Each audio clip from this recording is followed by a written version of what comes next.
Everybody listen to We're Not Wizards, because we are the best, and we're not wizards, no matter what anybody says. Goodbye.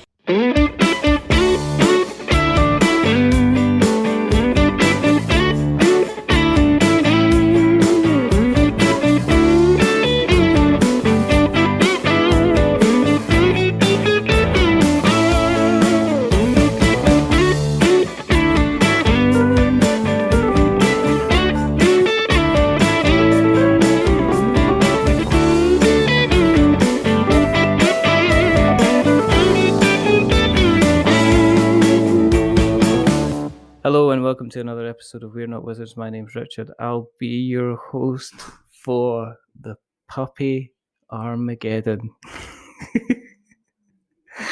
He's furry, he's friendly. It's like if Fast and Furious did their next version, it would be the Fast and Furriest. He's not here. He has been causing disruption. Who knew that you would have to wipe a puppy's bum at the age of 13 weeks when he couldn't? But anyway, I'm not here to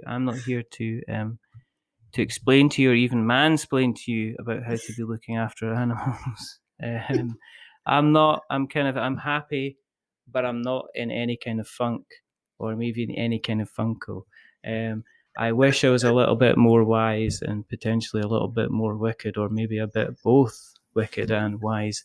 Because joining me today to talk about Wicked and Wise, their game, which is currently sitting on Kickstarter, I've got Fertessa Allyse. Hello. Hello. Hello. Thank you for that beautiful intro. It's kind of not beautiful. It was kind of, it was a little bit haphazard, and then I felt I kind of fell in the middle, and then it kind of totaled off to the end. But we did what we can do. How are you, first of all? Are you well? I am doing quite well, other than allergies, but yes, I'm doing quite well. What is it? Is it hay fever season, or is it just various? I don't actually know, because I just recently moved to Seattle, so what would consider as allergy season is now, it's different, because I feel like it's a lot longer here, and I just don't know. I wake up and I get hit by it, and then I take my allergy stuff, and then I'm good. So I don't know. Does it rain all the time in Seattle? Because one of the things they say about Seattle is that it's like you just wait. It's like the Scottish version. If they move Scotland into America, then they would probably put it in the Seattle area because it rains an awful lot. Is it quite rainy? I would actually say it is more overcast, because like coming from Georgia, what I consider rain is like it's downpouring and thunderstorming. But over here, raining could just be like a gentle mist, and then it could be like 20 minutes and this be done. So it's kind of like walk outside, you get soaked. Basically, yeah. you can like it's nice and warm to wear a jacket. Yeah. I'm not going to wear a jacket, and you still come in feeling like you've done swimming. In Seattle, I often will walk outside while it's misting and I'm not soaked, and I go back inside. But Atlanta, you can't play that. So, yeah. So how long you been in Seattle then, and what made you decide to kind of move? It's going on 9 or 10 months now. Wow. And I just wanted like a change of pace. I wanted to see if going to a new state would give me better job opportunities, which it did. And I just wanted to also move to a city that was a lot more walkable. In Georgia, it's like you need a car. You can't just walk anywhere. I would have thought it would have been the other way. No, maybe the other way around. I would have thought that Seattle would have been the place where, or is that, I always get that confused, because obviously in the movies everybody talks about going to California, or no, that's wrong, because I can only base that off one movie, which is LA Story, which is they have that particular scene where they say, they say, well, we're going down to their house. Where's their house? It's only a block down there. It's like, can't we just walk? And it's like, no, you're in California. Nobody kind of walks.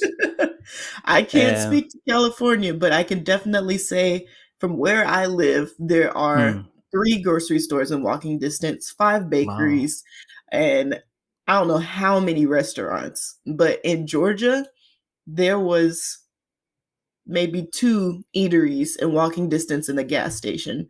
And walking distance was just like you could walk for a mile and a half in Georgia and just reach the one destination you intended to walk. But you could walk a mile and a half in Seattle and pass like 100 different places. So it's quite different. Do they have in Seattle? Do they have that terrible radio station with Kelsey Grammer in it, or Well, does he Kelsey still do Grammer the? is a treasure, but I have not heard Kelsey Grammer on the radio. The few times I use it, I'm usually kind of on my Spotify. But Did they not have a day? I've heard they used to have a day for really, him in Seattle. In oh actually my Seattle, he gosh, used to. I mean, this was obviously back in the day where he was famous. They used to actually have a day. yeah, Everybody would gather together, and he would a couple of times he would sing the theme tune. Now, I'd that's imagine hilarious. the people of Seattle would be wondering what they ever did to deserve Kelsey Grammer singing at them and them celebrating it. But there you Now kind of I go. have to find that. I need to look that up and You see. No, you don't need to. It wouldn't enrich your life to have him You know, singing at wants all. Kelsey Grammer scatting in your ear for a little bit. The only time I ever see it is like occasionally, like they have like because our television is just full of reality shows, which is generally rubbish. Occasionally, we have reruns on particular channels, but they seem to have early in the morning. If you Yeah. get up early enough, you actually have. There's a particular channel that just does reruns of. I think it's Everybody Loves Raymond, and then followed by Frasier. Yes. Because I mean, even though we're in the UK, we are all aware of Frasier. Everybody kind of watched Frasier. I don't think as many people watched Everybody Loves Raymond, but that's just. Yeah. But so I'm totally aware of kind of like everything that was kind of going on in the story and everything like that.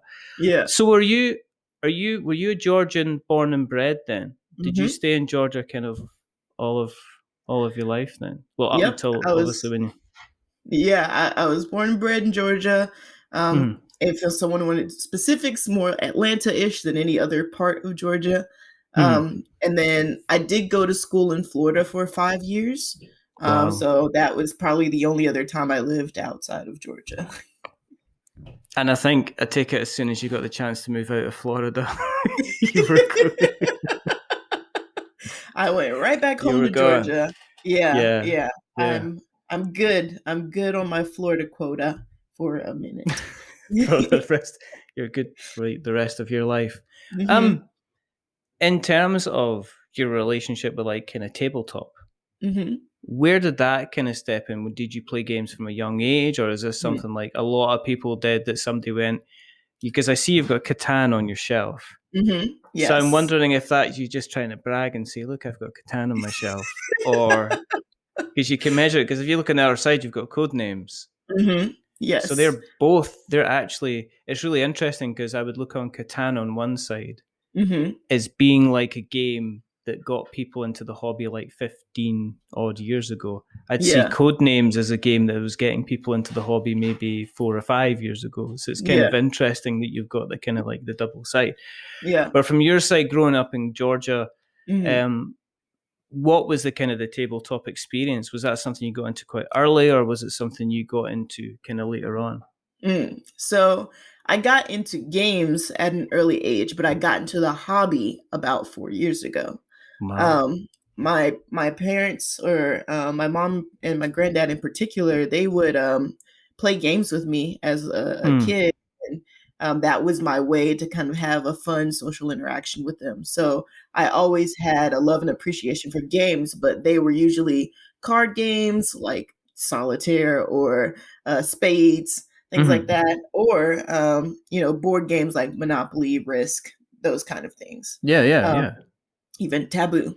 But I wasn't aware of the hobby beyond like seeing kind of these dusty corners in the comic book shop where people would be kind of hunched over, and I just see these boxes of things, and I'd just be like, oh, that's that seems like that's deep in a secret club I can't be a part of. So I wasn't really introduced to the hobby until about 4 or 5 years ago, 2017.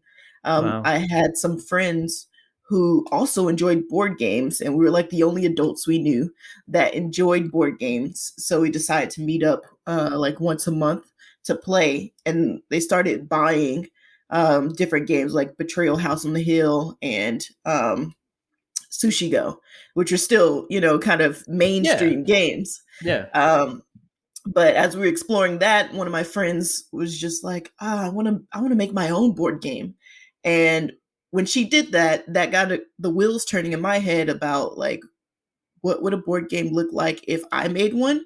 And that started me on the path to seeing like the hobby and seeing how deep it was, because I only really had those games, and another friend taught me Catan also, but I could never follow through with it. Like I still wasn't aware of the hobby. These just kind of managed to, I guess, get past the barrier and, you know, got introduced to my life. But when I started exploring how to design my own game and what that meant, what mechanics were, and who had done this before me, that is what led me into all these other board games that existed. And I was suddenly playing so many different games that I just didn't know existed.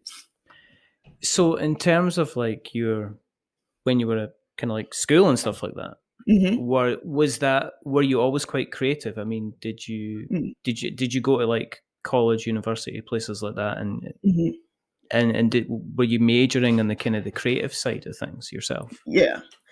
So growing up, I grew up as an only child. So I had to use my imagination quite a lot to entertain myself, which is another thing that board games let me do. But as far as my other ventures, I was always drawing. I was always writing fictional stories. And I just tried to express myself in any way possible. So it just manifested in different ways. In college, I went to the University of Florida for digital media, which sounds very technical, but basically it was teaching you how to express yourself artistically using digital mediums. So I learned about digital painting and programming for art and just all sorts of random things. I can't imagine programming for art. I mean, I don't know. Let's do a paintbrush, folks. Yeah. Okay.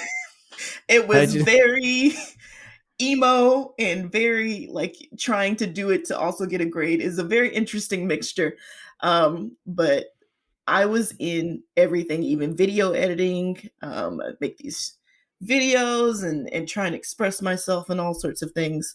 But after that, I graduated after those 4 years, and then I went to a trade school called the Dave School, which is short for Digital Animation and Visual Effects. Wow. So I learned like 3D modeling and how to use the green screen and things like that, rotoscoping.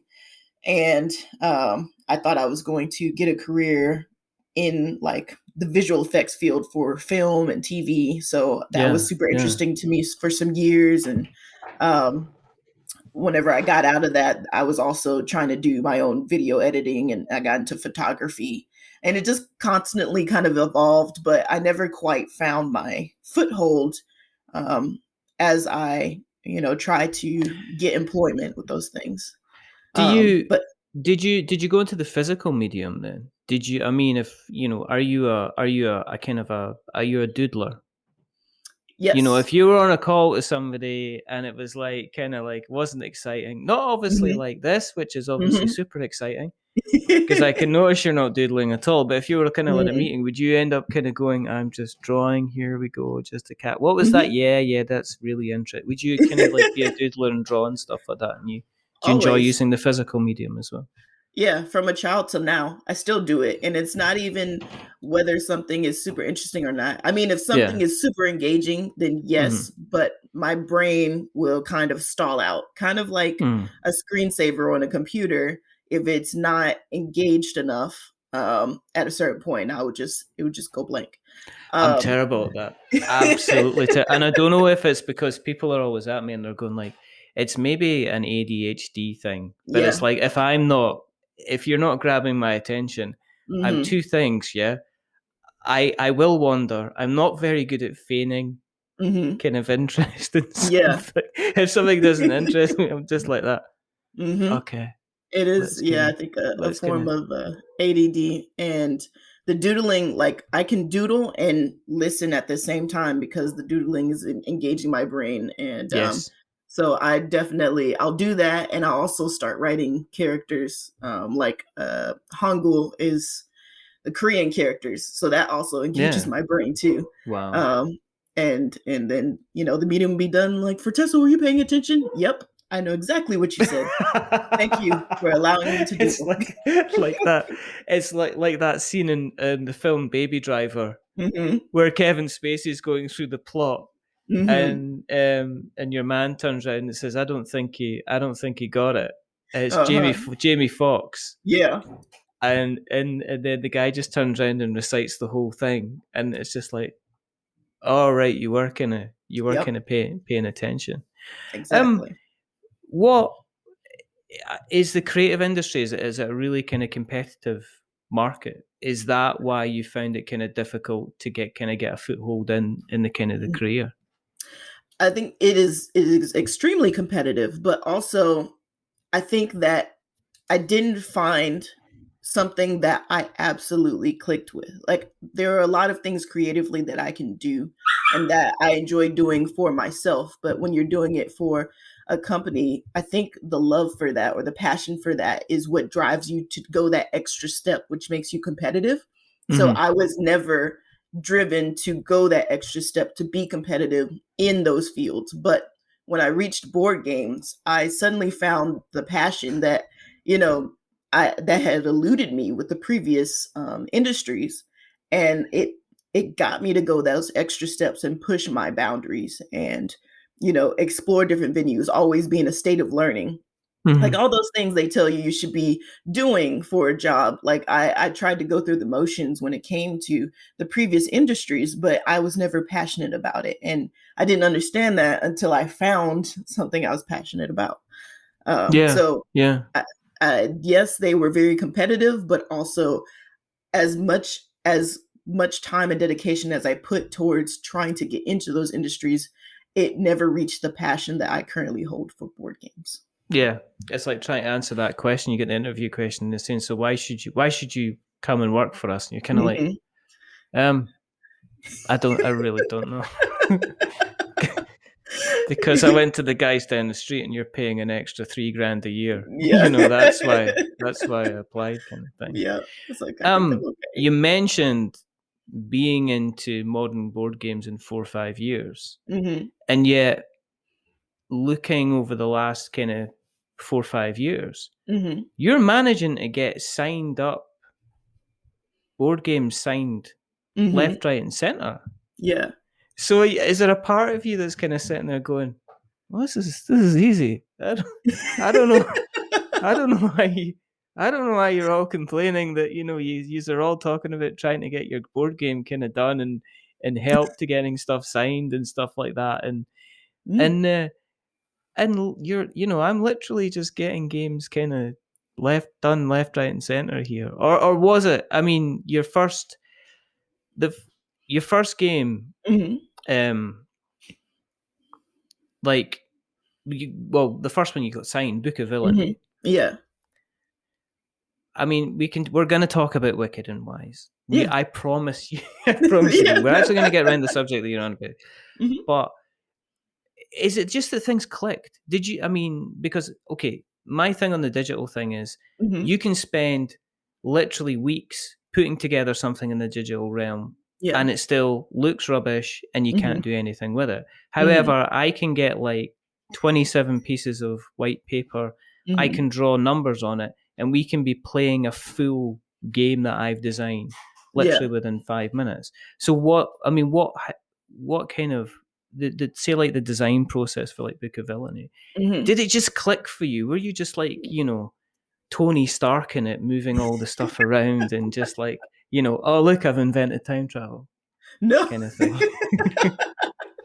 No, I mean, it felt very difficult for me, Uh, especially with my first game. So my very first game was Book of Villainy. yeah. And whenever I was designing that, I actually went through such a extreme kind of designing process with that game. Mm-hmm. Um, and I think it was actually my art background that allowed me to kind of scrap it every time and kind of start from the ground up. Mm-hmm. So, whenever I would learn, I was in that learning process again, learning about the hobby, learning about all these different things. And Yeah. when I started working on Book of Villainy, I basically only had knowledge of kind of rolling moves and Wow. risk. So I didn't even know how to make my pieces move other than a rolling move. And so the very first iteration of Book of Villainy looked very similar to Monopoly board, even though it played differently, but that Yeah. was because that was all I knew. And so I would go, I just oversaturated myself because I was at a desk job. So I'd spend say 6 to 8 hours a day listening to gaming podcasts. Mm-hmm. And then as soon as I got home, or even during my lunch break, I would make prototypes at my desk at work. Like there's a CVS downstairs, which is like a little Mm-hmm. drugstore. I would go down there, get supplies, go up there, make a prototype. I would immediately try and get my little friend group together to try and play test it or play test it myself. And Mm-hmm. then, if something wasn't working, scrapped it. Start, build on something else. I joined BGG. I Right. immediately started a work in progress journal and tried to like get things out there, learn from the different threads, engage with the community. And Mm-hmm. like these things all kind of culminated in how much my game changed because every time I would get feedback, that would bring like a new, oh, I wonder what happened if I, totally changed the approach to how I did this thing. Mm-hmm. Um, and so while it happened in a short time to other people, for me, it was a huge process because I wasn't sleeping. Like I'd get maybe 3, 4 hours of sleep in the night um, because I had a full time job, and then I would Yeah. go and work on this game for hours. And then I was just constantly consuming so much. So I was packing a lot into a small amount of time. Mm-hmm. And it just so happened because I wasn't even confident enough to pitch Book of Villainy until probably a year and a half into its development. I didn't know anybody in the industry. I only gone to conventions that were in Georgia, and I got introduced. I'm an introvert, so Yeah. Okay. I once I was at a convention, I couldn't even properly get people to come test. I would just sit there and look very sad and hope that somebody would know Yeah. that I Yeah. was trying to test my game. But it was because the community was so welcoming that people would find me and they would come and they would recommend it to other people. And that was how I started getting people to test. But it was the entire first year, second year even, of Book of Villainies development was me being out of my comfort zone. So and I was stressed. I was very stressed about it, but at the same time I was so happy and motivated to keep getting out of there.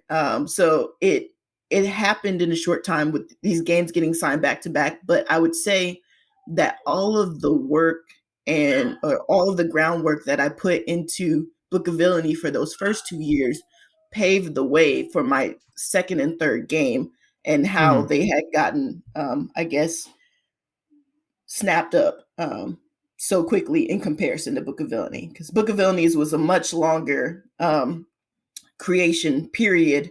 And Yeah. by that point, I had met people and I had also learned how to sell myself and sell my game just to even, get people to look at it and to, give their feedback. So that by the time I started on, say, Wicked and Wise, Mm-hmm. immediately it had a lot more advantage with like feedback and attention than Book of Villainy did. Same thing with Mansplaining.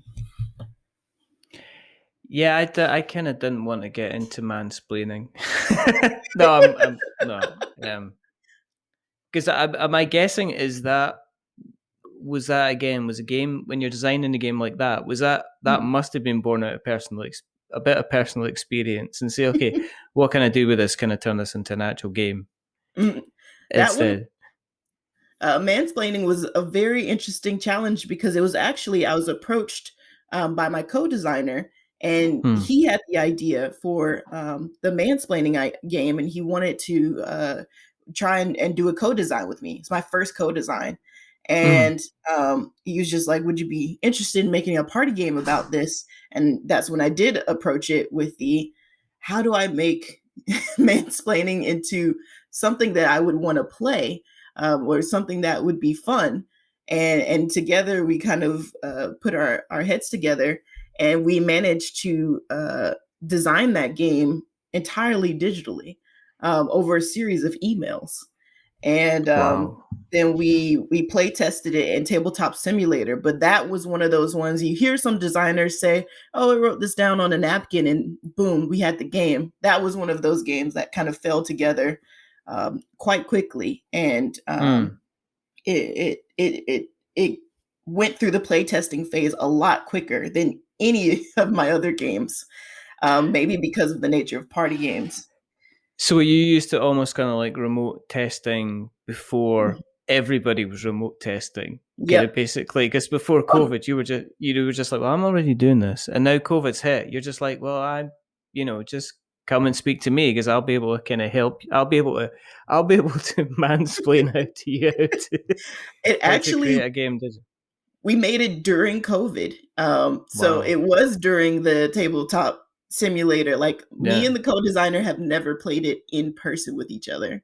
that's so Because, and weird. we were both in Atlanta, but at that point, COVID had already gotten into its swing, because I want to say it was March of last year, and we designed it through email in about 2 weeks, Wow, and we had gotten it signed within 4 months of designing it. So that's. it was all online. We even pitched it online. So Is it the type of game that you could know you can use it to annoy people? Because there must be a certain section of the community mhm, that if you say, "Would you like to play this?"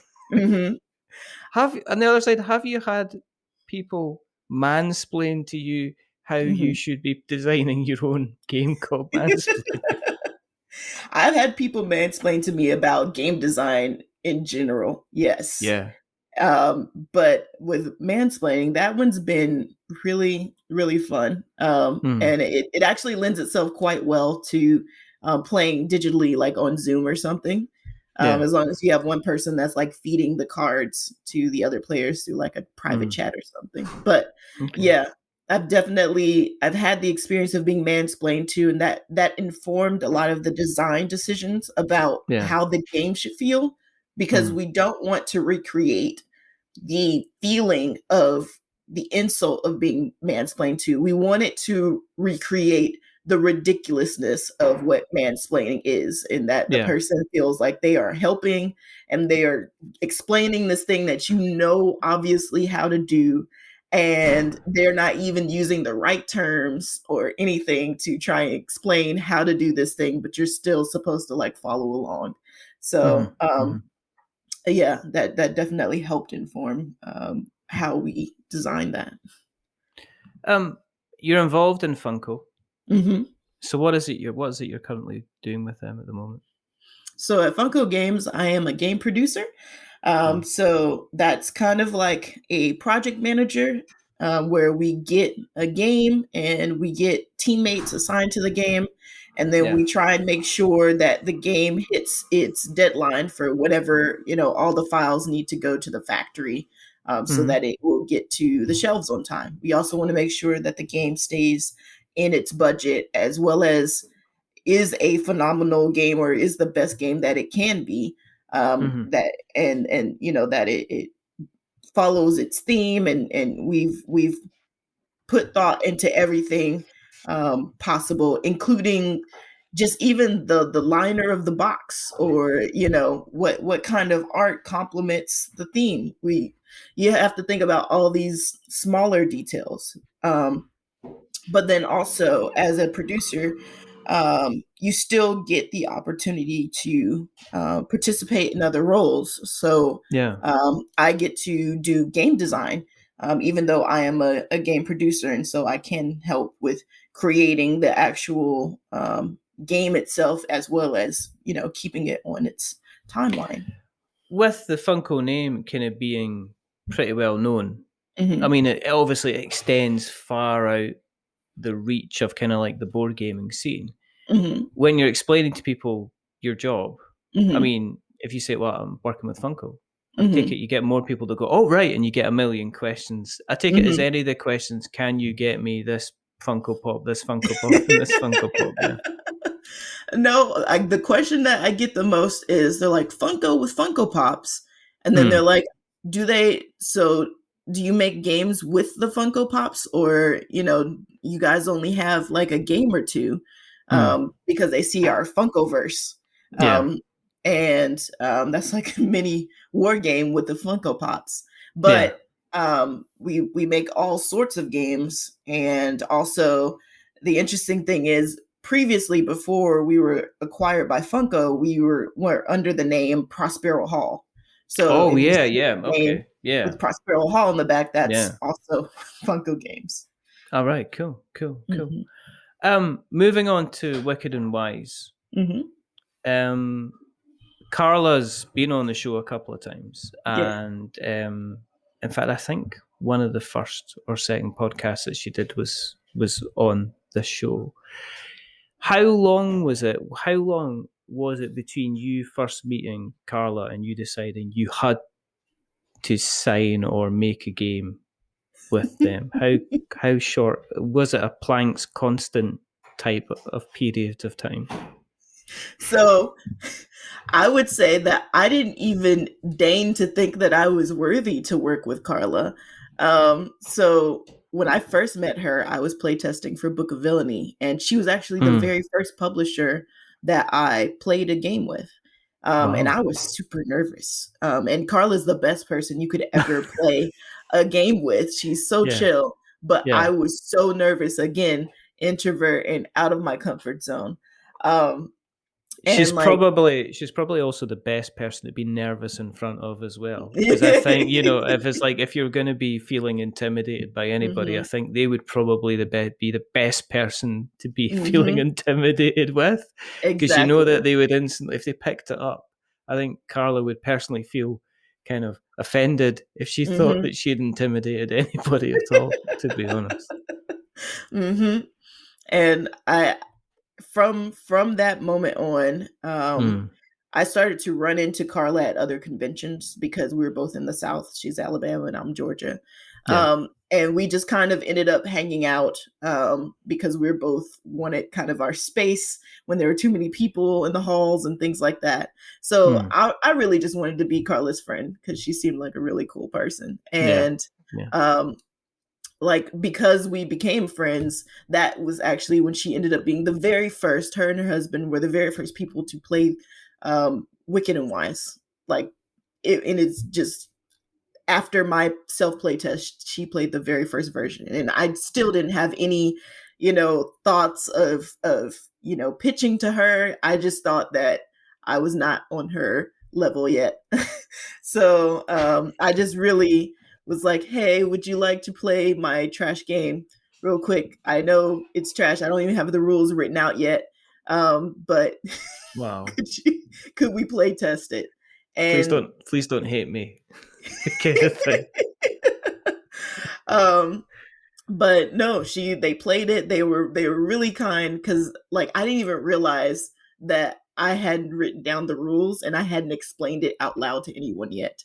Wow. So when I sat there and I explained how to play, and I was like, I'm so sorry, but bear with me. But they were very chill, because it was just like a game design jam weekend where we were all playtesting each other's game. Yeah. And at the end of the game, though, they were just like, I mean, it's very rough, but there's something very interesting here. And Wow. that was the first time I realized I had something with Wicked and Wise. And it wasn't until maybe a month or two later that I was playing it at Metatopia. And that's when she spoke to me about potentially working together, and I was so happy about that. So That's we cool. ended up signing it soon after. That's cool. That's Mhm. cool. Let's talk about gameplay. How do you Mhm. play it? I'm sitting in front. I'm sitting in front of you. The Mhm. game's in front of me. What's the base mechanics? How do you play? Yeah. So I'll start off with this game plays very differently depending on player count, because this is a team-based asymmetric game. So Hmm. when it was first developed, it was developed as a 4-player only game, kind of like Spades, if you've ever played that. Mm-hmm. Um, and so the way that it would be is there are 2 partners. One is the dragon and one is the mouse. The dragon is in charge of trick taking, so they are in charge of playing the higher numbered cards in order to win that trick. Mm-hmm. And then the mouse is actually in charge of stacking their partner's hands with good cards. All right. Um, Okay.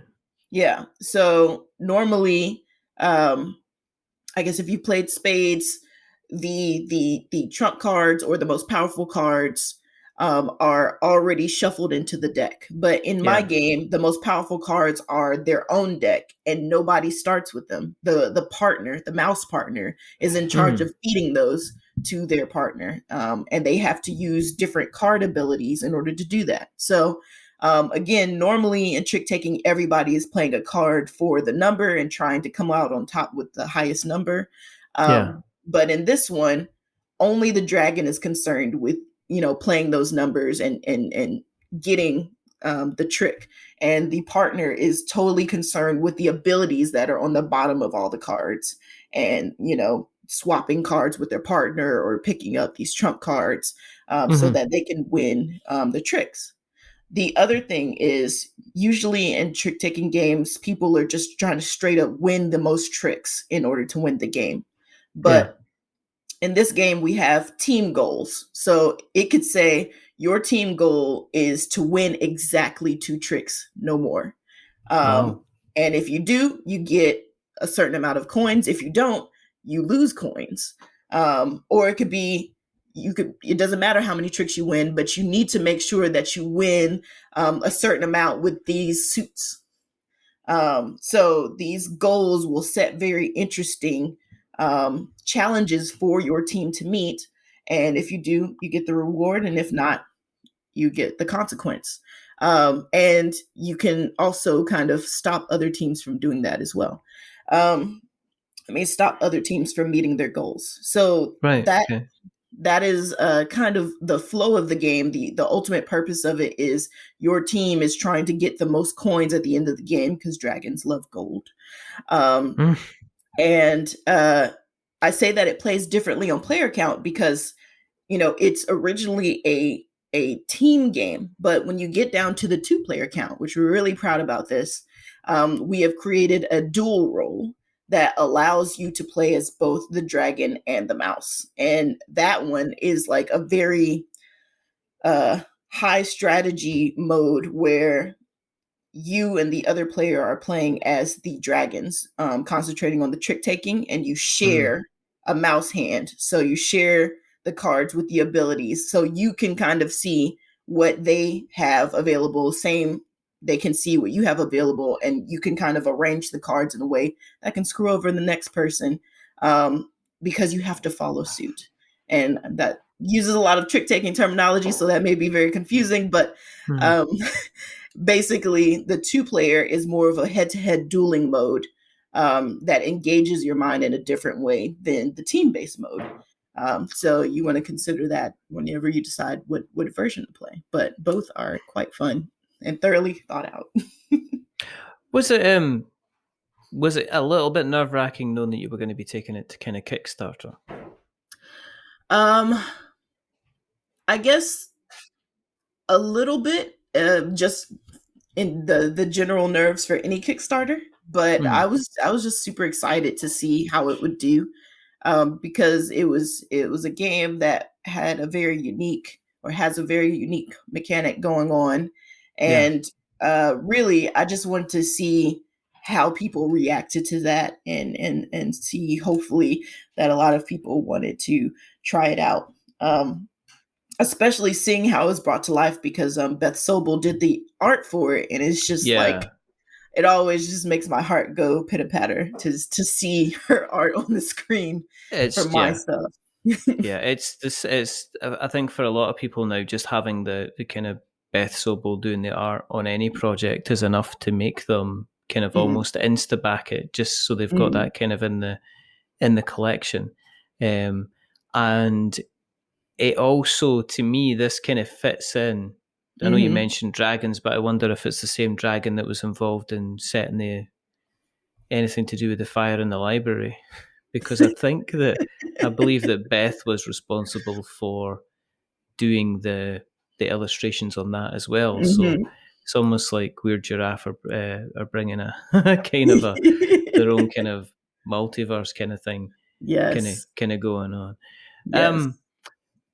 Again, I mean, with the COVID situation, in terms of actually getting the game kind of out there and kind of play testing it, and obviously there's not been any cons and stuff like that. Did you have to approach the kind of the awareness and the marketing side of the game from a different kind of point of view to like what's been done kind of like in the past? Or so first off, Carla is amazing at marketing. She's doing stuff I can't even see. And I just happened to see other people come like, oh, I saw Carla's post for here and there, and she's just everywhere. She is tireless. But as far as the actual like people who have played the games, before COVID hit, Wicked and Wise probably had a good 3 months of physical play testing going on. Right, okay. in which the mechanic, even though it was super, super rough and totally different from how it is now, the mechanic was still unique enough that people remembered it. So it stayed in mind if you played it. But once pandemic hit, a entire community around digital playtesting rose up, and I made sure that Wicked and Wise was regularly tested on a weekly basis. Way more than I think I would have been able to at conventions, because it did require such a high player count. And again, I was not the best at recruiting people to play games. Carla is much better at that. But it got a very thorough playtesting online, and through that online community, because not Wicked and Wise, but Weird Giraffe and Galactic Raptor have their own Discord channel, which they kind of foster community for playtesting their their games that are in progress, and through word of mouth and people experiencing it there, we managed to get more impressions and more recommendations to play the game. And we would post whenever we got some really cool components and things like that. Both Carla and I are active on social media, so that was how we kept, I guess, marketing wise, how we kept it relevant and in people's minds. And then once it was close to the Kickstarter, that's when Carla went all out in all of her posts and Facebook. Yeah. And you can see that because you're sitting on, well over being funded now, which that must be a pretty cool feeling to kind of be in. I guess because if you're part of, like, say, you're working at kind of like for Funko, it must almost be a case of, well, we know this is going to sell potentially X number of units kind of anyway. When you're doing something like a Kickstarter, it must be a case of, well, is it going to reach like 100 people? Is it going to reach like 400 or 500 people instead? Yeah, that is absolutely. I think that's the nerve-wracking part, because you never know if your game will be big enough to get a reprint. So for me, I think of it as this is the only time my game will get printed. And so every single person that backs is one more person that will have the game, and I could potentially come up on it in the wild. And I hope to see people really being able to enjoy this as a different take on the trick taking genre, Mhm. and I'd really like to see it in as many hands as possible. So the more people that back, I'm just like super excited because that feels a little bit more attainable each time. Cool. So there's at the time that we're talking, there's looking at the current clock, there's still over like 2 weeks to go. Mm-hmm. And to get in the door, you're looking, it's about $25, or about Mm-hmm. £19, and that will get you the standard game. If you bump it up to $45, you're going to get the game with a playmat as well, Mm-hmm. which is kind of pretty cool. Have you got your own? I take it you must have a couple of different variations of the game in various kind of different stages. Have you got like a little box that's got kind Mm-hmm. of everything, that's still got kind of the original prototypes and everything like that on it? So I don't have a box except for maybe the very original prototype because I moved. I was in Georgia when I started working on Wicked and Right. Wise. And Yeah. then I had to like get rid of 50 to 60% of all my belongings to move across country. Wow. And yeah, so there were some things lost, but also the majority of the development happened online. So Okay. it was so very different from the Mhm. original that I couldn't even justify keeping Wow. any more of the prototypes. But So I you'll be now have glad, this but very you'll be glad when you get your final kind of published copy, because I mean hmm this is going to get made. I mean this is a thing. yes. This is something that's kind of definitely gonna happen now. Yeah. Are you are you not are you not tempted to kind of go and knock on the door of the bosses at Funko and say, "Hey, look what I made"? Or are they aware of what's going on? They're definitely aware of it. I've had some Hmm. really cool coworkers that supported it because these games I made them before I signed on with Funko. So Okay. they're still cool to fly, but you typically can't make something while you're employed with another company. So I was just very Yeah. lucky that they were supportive of that, and I was able to see that through. But yes, they are all aware of it, and they've wished me congrats. So I'm very happy about Superb. that. Superb. So, if people want to keep an eye on you Hmm. and track your ongoing progress, and we're expecting at least another 7 or 8 games signed off in the next kind of year and a half, because I mean, we're expecting some kind of huge kind of logarithmic curve or whatever kind of going Hmm. forward. Where do you exist on the internet webs if they want to keep an eye on you? You can find me on Twitter at Fertessa, Fertessa. Mm-hmm. And that is where I am most active, where I update things that I'm working on. You can find Mm. the Kickstarter link for Wicked and Wise there. And any games that I'm working on, because currently I've worked on quite a few games at Funko, but I can't talk about them until they're officially released. But once they are, you will be hearing about all those games, which should be hitting the shelves in the next All year or over it. so. Lots of Hmm. noise. You'll be shouting it from the rooftops, no doubt. Yep. Cool. Cool. Exactly. Yes. Brilliant. Brilliant. Well, what I'll do is I'll make sure, as always, that we put all the links from in the show notes so that we've got some notes to show.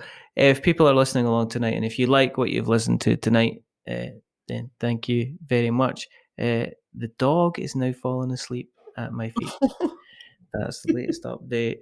I am going to wake him up when I'm finished here because he's been a little bit of a pain in the ass, but he is a puppy and he is lovely. But if you want to keep an eye on what we're up to, then just go to the internet webs and search for We're Not Wizards, and you'll find us on all the different lovely worn out faces, bright and early for the daily races. You'll find us on Twitter, and we're on Instagram, and we're on We've got our Facebook group, and if you want to read our stuff, you can read our blog on we'renotwizards.co.uk. If you want to listen to more podcasts, then you can listen to them by going to we'renotwizards.com. If you like what you've listened to tonight, then please go to the Apple Podcasts and consider giving us a rating or a review.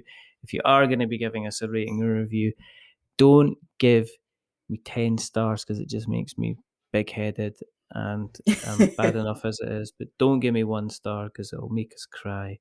Give us something in the middle, like a 5, because it's average, and we're just a little bit average. But the person who's not being average is the rather wonderful, rather fantastic Fertessa Allyse. Thank you very much for coming on. Thank you for having me. It was a joy. Putting up with puppy-related shenanigans, which we're going to leave that here and not say anything more. There is only 2 more things to do. The first thing is to remember that we're many things, but we're not wizards. Are we wizards, Fertessa? No, we are not. And the second thing is to say goodbye. So it's a goodbye from Fertessa. Say goodbye, Fertessa. Goodbye, Fertessa. And fantastic. I love it when people do that. So good. And it's goodbye from me. Remember, stay safe, roll 6s, make something awful. And I'm just here to say that you can maybe be a little bit evil, but also be a little bit knowledgeable. Yes, you can be wicked and wise. But until the next time, goodbye. Bye. A wizard is never late.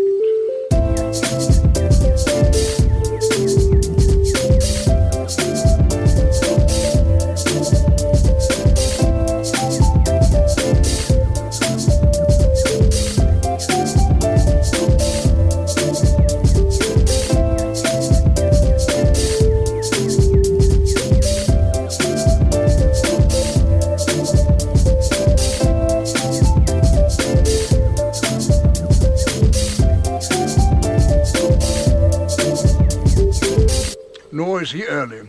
He arrives precisely when he means to.